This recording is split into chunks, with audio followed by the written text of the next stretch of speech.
Jimmy pindah ke sebuah kota kecil pada tahun 1997. Dia menetap di sebuah rumah yang bagus di kompleks yang terjaga keamanannya. Beberapa tahun setelahnya, dia menikah dengan Carla yang sudah memiliki 2 anak. Jimmy menerima mereka dan menganggap mereka seperti anaknya sendiri. Jimmy menjadi guru bidang keuangan di SMA, melatih tim basket universitas, dan menjadi pendeta kaum muda. Gairah Jimmy dalam hidup adalah menjadi pengajar dan hidup bagi Tuhan. Dia pernah menjadi pemain baseball bintang di University of Central Arkansas dan pernah bermain bersama Scottie Pippen. Pada saat kematiannya, Jimmy sedang menjalani proses perceraian dengan istri pertamanya yang selama bertahun-tahun putus nyambung. Pada 22 Februari 2013, Jimmy tidak masuk kerja 2 hari berturut-turut. Rekan kerjanya heran, karenanya mereka menelpon kantor sheriff setempat. Polisi diminta mengecek rumah Jimmy. Ketika petugas sampai di sana, pintu terkunci dan rumah tampak sepi. Di garasi tampak 1 mobil terparkir. Polisi menghubungi rekan Jimmy untuk mencari tahu jenis kendaraan yang dipakai Jimmy. Mobil yang dimaksud teman-temannya terparkir di rumah.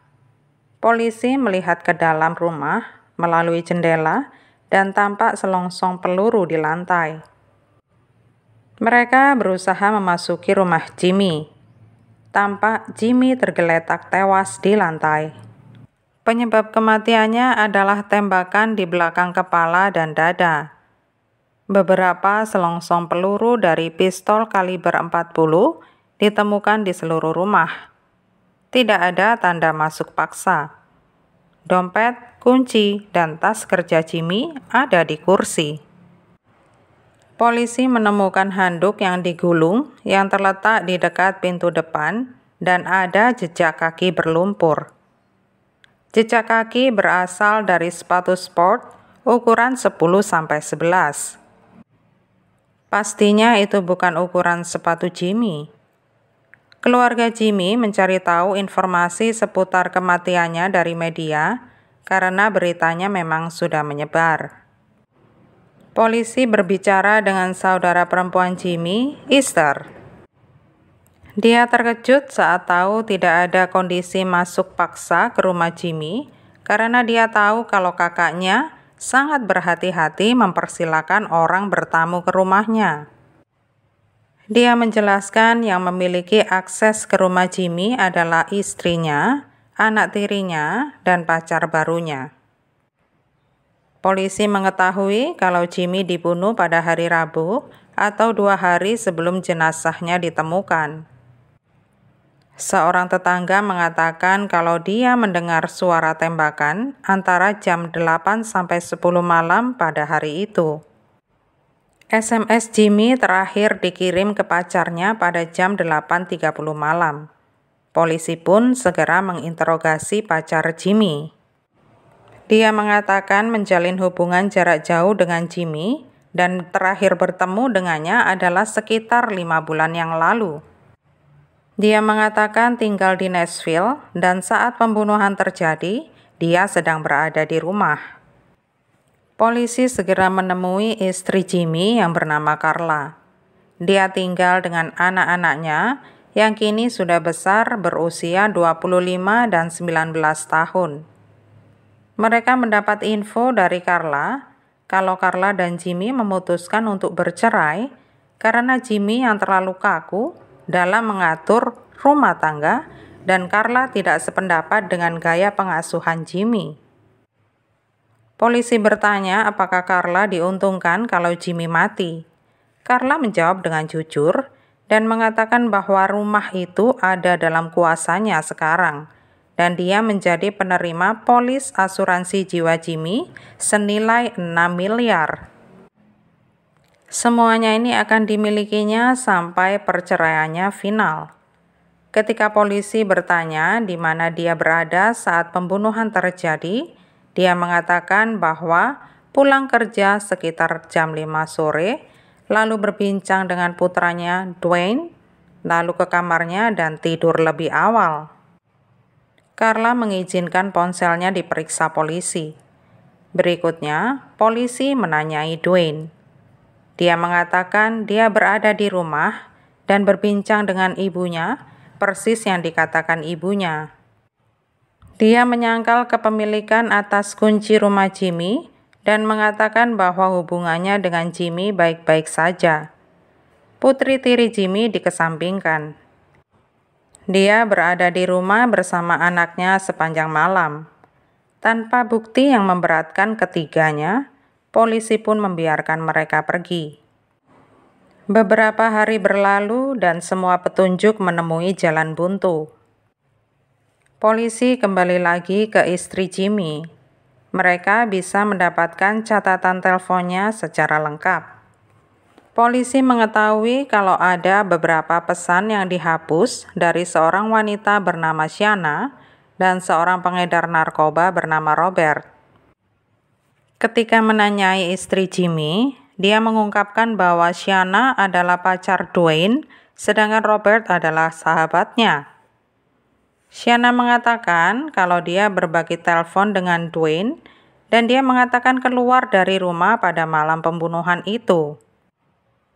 Polisi mencoba menghubungi Dwayne tetapi dia menolak berbicara. Surat penggeledahan diperoleh atas rumah yang mereka tinggali. Tidak ada yang ditemukan. Polisi pun berusaha mendapatkan Robert dan mengawasi rumahnya. Robert mencoba melarikan diri. Saat dia melarikan diri, dia melemparkan pistol yang kemudian ditemukan polisi serta obat-obatan terlarang yang dia bawa. Robert ditangkap atas tuduhan kejahatan narkoba dan kepemilikan pistol. Pistolnya diuji, tetapi bukan yang dipakai untuk membunuh Jimmy. Polisi menggeledah isi telepon Robert. Dia sudah menghapus semua pesannya, tetapi polisi bisa mengembalikan foto yang diambil di kamar Dwayne. Tampak ada pistol lain. Robert menelepon seseorang di penjara yang menghubungkannya dengan penjahat kelas kakap Jamarius. Saat menelpon, Robert menyuruhnya menyingkirkan pistol yang dibelinya dari Dwayne.